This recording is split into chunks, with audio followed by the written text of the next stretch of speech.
যখন ঝান শুরু করছে তখন মনে করেন যে আমার স্ত্রী মনে করেন যে মাটির গোল পড়াপড়ি করছে। এই অত্যাচারের আমরা বিচার চাই। রংপুরের মিঠাপুকুর উপজেলার লতিফপুর ইউনিয়নের বাসিন্দা নাজমা আক্তার। এসিডে ঝলসে গেছে হাত, বুক ও কোমরের নিচের অংশ। মিঠাপুকুর উপজেলা স্বাস্থ্য কমপ্লেক্সে চলছে তার চিকিৎসা। নাজমার অভিযোগ, দীর্ঘদিন ধরে চাচা শ্বশুর সাদিকুল মিয়ার সঙ্গে তাদের পারিবারিক কলহ চলছিল। 6 মাস আগে তার বিরুদ্ধে নারী নির্যাতনের মামলা করেন নাজমা।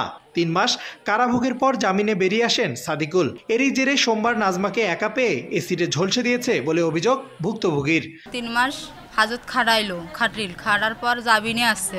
এখন জামিনে আসার পরও আমাকে এসিড দিয়ে হাতটা সবগুলো পুড়ি ফেলাইছে। যখন ঝান শুরু করছে তখন মনে করেন যে আমার স্ত্রী মনে করেন যে মাটির গোল পড়াপড়ি করছে।